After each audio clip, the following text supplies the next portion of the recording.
आज हम बात करने वाले ऐसे बदलाव की जो चुपचाप तो आता है लेकिन हर किसी की जिंदगी को प्रभावित कर देता है। हर साल की तरह इस बार भी 1 अप्रैल से कई बड़े नियमों को बदलने जा रहे हैं और इसका असर आपकी जेब पर, आपकी सैलरी पर, आपके खर्चे, यहाँ तक कि आपकी फाइनेंशियल भविष्य पर भी पड़ सकता है। अगर आप नौकरी करते या फिर बैंकिंग सर्विस का इस्तेमाल करते, ट्रेन से सफर करते या फिर टैक्स भरते तो यह जानकारी आपके लिए बहुत ज़्यादा इंपॉर्टेंट होने वाली है।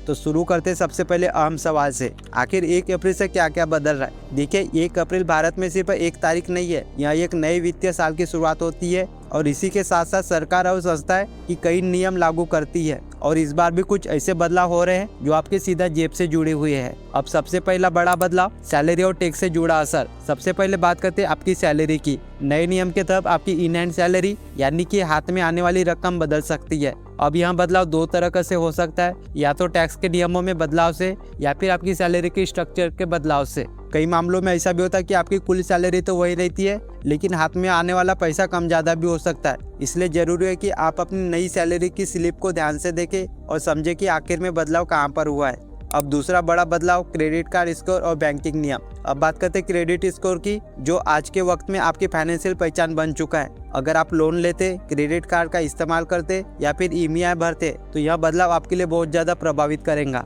अब क्रेडिट कार्ड स्कोर को ज़्यादा मॉनिटर कर सकती है, मतलब कि अगर आपने समय पर भुगतान नहीं किया है तो उसका असर पहले से ज़्यादा आपकी स्कोर पर पड़ेगा, यानी कि क्रेडिट कार्ड की स्कोर पर पड़ेगा। और अगर आपका स्कोर खराब हुआ तो भविष्य में लोन लेना आपके लिए बहुत मुश्किल हो सकता है या फिर आपको ज़्यादा ब्याज पर लोन मिल सकता है। अब तीसरे बड़े बदलाव क्या है, रेल टिकट और यात्रा से जुड़े नियम। अगर आप अक्सर ट्रेन में सफर करते हैं तो यह बदलाव आपके लिए बहुत ज़्यादा जरूरी है और रिफंड में जुड़े नियमों में बदलाव हो सकता है जिससे कि आपकी यात्रा की प्लानिंग प्रभावित हो सकती है। कई बार ऐसे भी बदलाव छोटे लगते हैं लेकिन जब आप टिकट कैंसिल करते हैं, यात्रा बदलते हैं, तब इसका असर साफ तौर पर नजर आता है। इसलिए यात्रा करने से पहले ये नियमों को जरूर पहचान ले।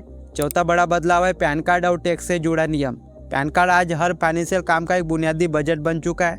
नए नियमों के तहत पैन से जुड़े कुछ बदलाव किए जा सकते हैं, जैसे कि इसे आधार से लिंक करना या कुछ लेन देन के लिए इसे जरूरी बनाना।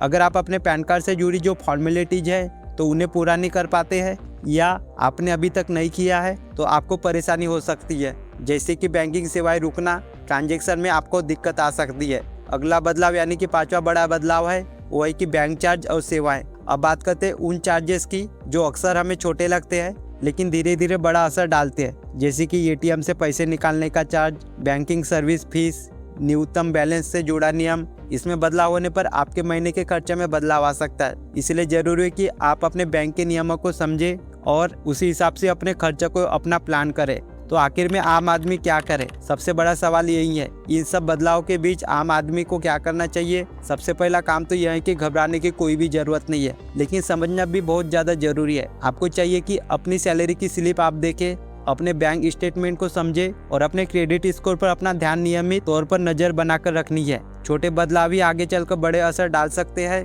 आपके खर्चे में भी इसका असर नजर आ सकता है। अब आगे क्या हो सकता है? आने वाले वक्त में यह बदलाव बहुत तेजी से हो सकता है। सरकार और वित्तीय संस्थाएं अब डिजिटल सिस्टम को तेजी से बढ़ावा दे रही है। मतलब यह है कि आपकी हर साल फाइनेंशियल एक्टिविटी और नियम और ज़्यादा सख्त हो सकते हैं। इसका ये एक फायदा भी है, अगर आप सही तरीके से अपने पैसे को मैनेज करते हैं तो आपको ज़्यादा सुरक्षा मिलेंगी। आप कुल मिलाकर 1 अप्रैल से होने वाले यह बदलाव सिर्फ नियम नहीं है, यह आपके रोजमर्रा के जीवन में हिस्सा बनने वाले हैं। चाहे आपकी सैलरी हो, आपका बैंक अकाउंट हो, आपका क्रेडिट स्कोर हो, हर चीज पर इसका असर जरूर पड़ेगा। इसलिए जरूरी यह है कि आप अपडेट रहे, सतर्क रहे और अपने फाइनेंशियल फैसले को सोच समझ कर ले, क्योंकि आज की छोटी सी समझदारी कल की बचत आपके लिए बन सकती है। अगर आपको ये वीडियो पसंद आएंगी तो वीडियो को लाइक एंड चैनल को सब्सक्राइब कर देना। मिलते हैं नेक्स्ट वीडियो में।